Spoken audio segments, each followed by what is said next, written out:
కొమరం భీం ఆసిఫాబాద్ జిల్లాలో collector Venkatesh Dhotre MLA Harish బాబుతో కలిసి ఇందిరమ్మ చీరల పంపిణీ కార్యక్రమాన్ని చేపట్టారు.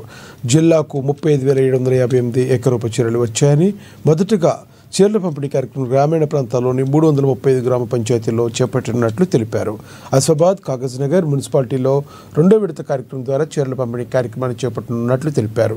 చీరలు తీసుకున్న మహిళల పేరు, ఆధార్ వివరాలను పకడ్బందీగా నమోదు చేసుకోవాల్సిందిగా అధికారులు సూచించారు.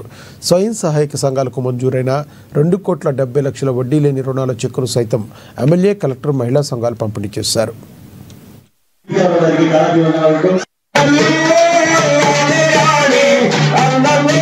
కార్యక్రమం ముందుకు తీసుకొని రావడం జరిగింది. దీంట్లో ప్రత్యేకంగా honourable in charge minister Jupally Krishna sir instructions మట్టుకి మనం ఒక జిల్లా స్థాయి ఒక కార్యక్రమం చేస్తూ మనం పంపిణీ కార్యక్రమం స్టార్ట్ చేయాలని ఉద్దేశం, మనం ఇన్స్ట్రక్షన్స్ కూడా ఇవ్వడం జరిగింది. సో దాన్ని బట్టి ఈరోజు మనం జిల్లా స్థాయి ఈ కార్యక్రమం ఇక్కడ నుంచి స్టార్ట్ చేస్తున్నాం. ఈ చీరల పంపిణీ కార్యక్రమం ఇప్పుడే ఆనరబుల్ ఎమ్మెల్యే గారు చెప్పినట్టు మనకు 1,11,000 ఇప్పటి వరకు మనకు ఈ లెక్కలతో మనం ముందుకు వెళ్తున్నాం. అందరికీ 100% విత్ కంప్లీట్ అక్వైంటెన్స్, మీ అందరూ ఫోటో ఎగ్జాక్ట్లీ ఆ ప్రొసీజర్ ప్రకారంగా ఒక్కరొక్కరికి కరెక్ట్ గా చేరుకోవాలని ఆనరబుల్ సీఎం గారు చాలా గట్టిగా ఇన్స్ట్రక్షన్స్ కూడా మనం ఇవ్వడం జరిగింది. సో అది అన్ని బాధ్యత మన ఏపీఎంస్ తీసి తర్వాత బిఓస్ దగ్గర కూడా మీ అన్ని బాధ్యత తీసుకోవాలి. సో ఈ రోజు ఇక్కడ నుంచి స్టార్ట్ చేస్తూ ఈ రోజు రేపటి వరకు మనకు అన్ని 100% క్లోజ్ చేయాలి కూడా ఉద్దేశం, ఇన్స్ట్రక్షన్స్ ఇవ్వడం జరిగింది. అదే మనం అందరూ ఫాలో చేయాల్సింది ఉంటాయి. సో ఇప్పుడే ఆనరబుల్ ఎమ్మెల్యే గారు చెప్పినట్టు నారీ శక్తి జిందాబాద్. సో ఆ నారీ శక్తికి గౌరవించి ఇప్పటి వరకు చేసిన కార్యక్రమాలు చాలా ఉన్నాయి.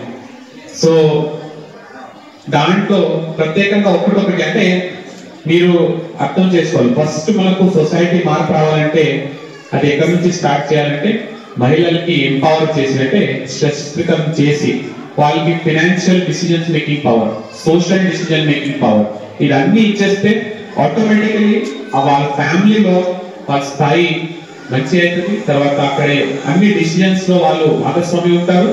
ఆటోమేటికలీ పిల్లల భవిష్యత్తు కూడా మంచిగా చూసుకుంటారు. వాళ్ళు చదువు అన్ని కూడా కెరియర్ కూడా సెట్ అవుతుంది. ఆ రకంగా అన్ని చూస్తే మనం ఫైనల్ గా ఉమెన్ ఎంపవర్మెంట్, మహిళా నారీ శక్తి జిందాబాద్ దానికే వచ్చేస్తాం. మంచి చీరల పంపిణీ కార్యక్రమం ఇవాళ ఏర్పాటు చేసుకున్నాం. ముఖ్యమంత్రి గారు ప్రత్యేకంగా చొరవ తీసుకొని, సీతక్క గారు పంచాయతీరాజ్ మినిస్టర్ గా ఉన్నారు, వారి శాఖ ఆధ్వర్యంలోనే ఈ గ్రామీణ పేదరిక నిర్మూలన సంస్థ ఏదైతే సెర్ఫ్ ఉన్నదో అది పనిచేస్తుంది. కాబట్టి మీకు అందరికీ సందర్భంగా శుభాకాంక్షలు తెలియజేస్తూ, శ్రీదేవి గారు మొత్తం ఉన్న విషయాలన్నీ ఏకరువు పెట్టారు. మనకు చెప్పడానికి ఏం లేదు. ఇద్దరు మహిళా మంత్రులు కూడా మా నియోజకవర్గానికి చెందిన వాళ్ళు. ఒకరేమో బెంగళూరు మండలానికి చెందిన వాళ్ళు, ఇంకొకరేమో చిత్రమనేపల్లి మండలానికి చెందిన వాళ్ళు. ఇప్పుడే కలెక్టర్ గారు చెప్తున్నారు, మొన్న ఉప ముఖ్యమంత్రి గారు వీడియో కాన్ఫరెన్స్ తీసుకుంటే శ్రీదేవి గారు బాగా మాట్లాడారు. అన్ని విషయాల మీద పూర్తి